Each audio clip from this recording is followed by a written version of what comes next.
Eric Gordon, guys who are either at their prime or you could argue even a little past their prime, who make big contracts. They're going to be tough to move. When I watch James Harden, he is such a remarkable player with an incredible skill set.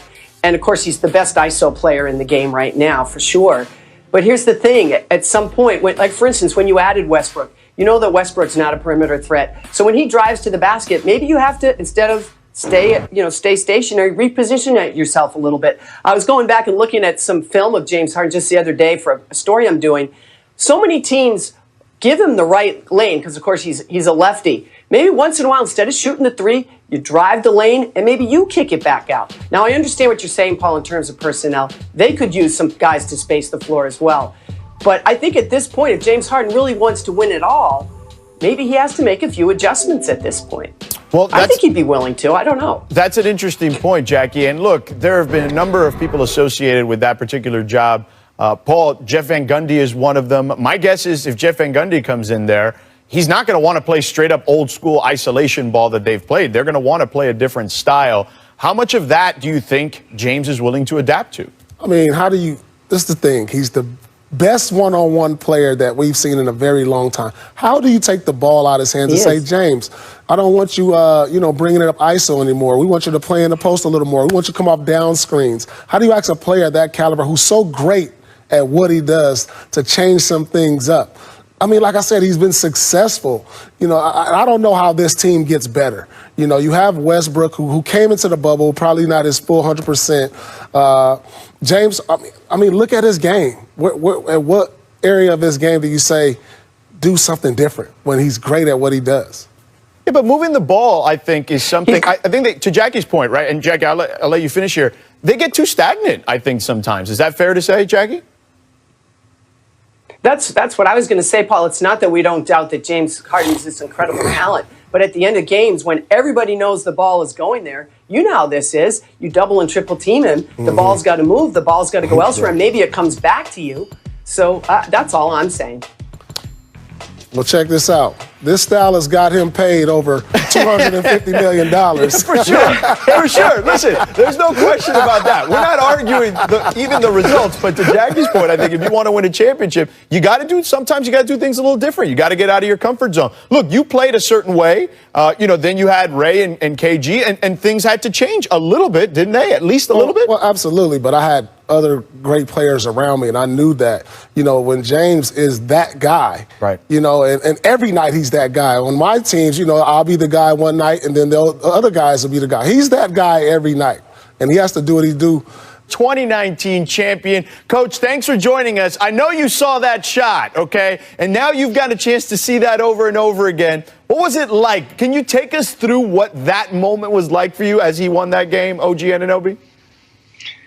Well, I was like everybody else. I was pretty surprised that we hit it, right? An amazing pass by Kyle Lowry, a fantastic shot, more amazing shot by OG. And it gave us life. I mean, listen, we're going down 3-0. If we don't win that, all of a sudden it's 2-1, and we're back in the series. So it was huge, huge. Yeah, I'm sure the play, being drawn up was pretty good too, right, Coach? Come on, give yourself at least a little credit. I stole that from Hubie Brown. You guys probably heard that story. It's off an old Hubie Brown DVD I watched about 13 years ago. So thanks Hubie again. That's about the 10th game I've run that play and had some success with it. No doubt. He's a basketball treasure. So, Nick, you recently released a new book called Rapture. How difficult was your journey to become an NBA champion, and how much of that was in the book? Well, it's a journey, that's for sure. Lots of places, lots of different countries, lots of teams coaching in the backwaters of basketball all over the world.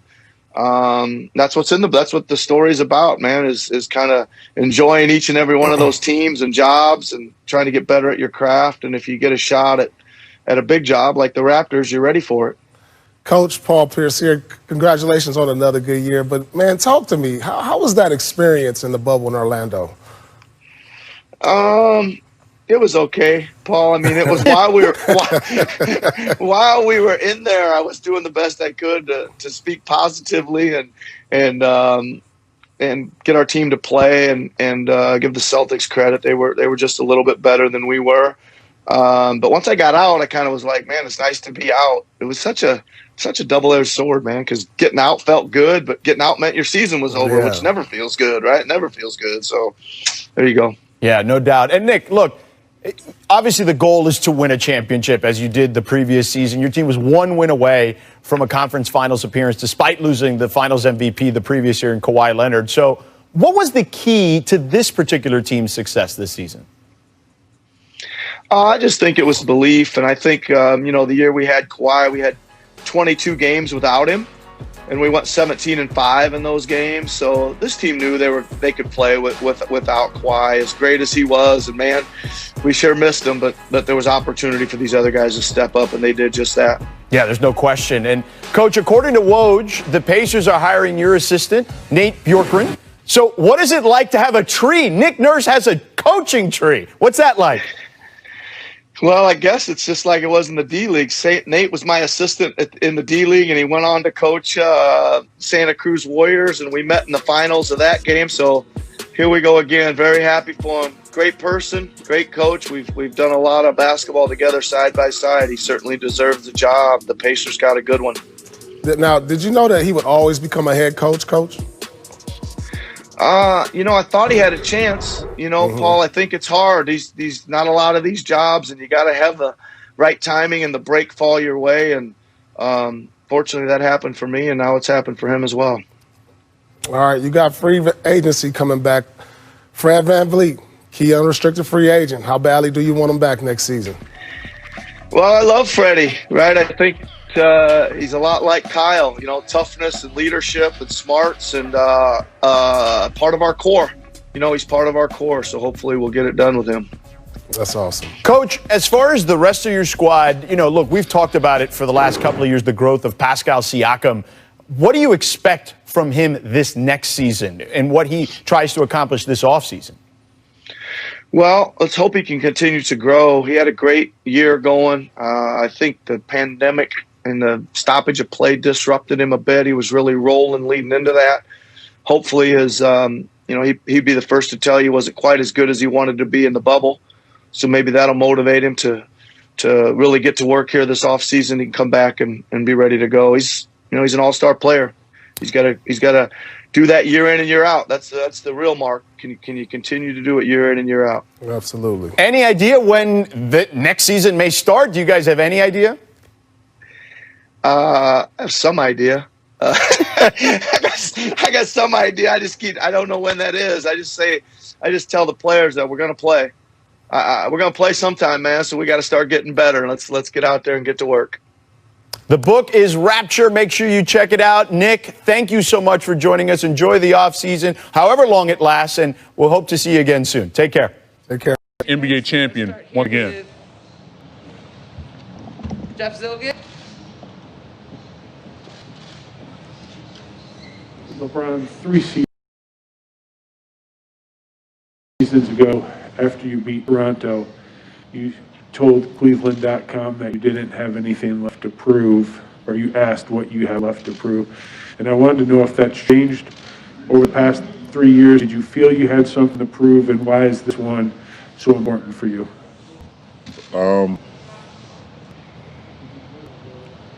I think, personally, thinking I had something to prove fuels me and fueled me over these last year and a half since my injury.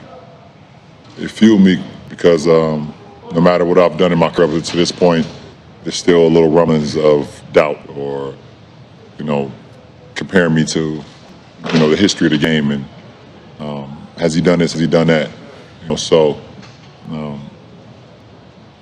Having that in my head, having it in my mind, saying to myself, why not still have something to prove? I think it fuels me.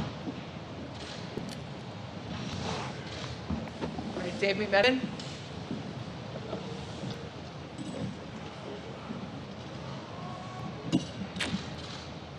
LeBron, all the circumstances surrounding this one, being in Orlando, having 4.5-month hiatus, away from family, everything going on in the country, how does that add context to this fourth ring versus the other three?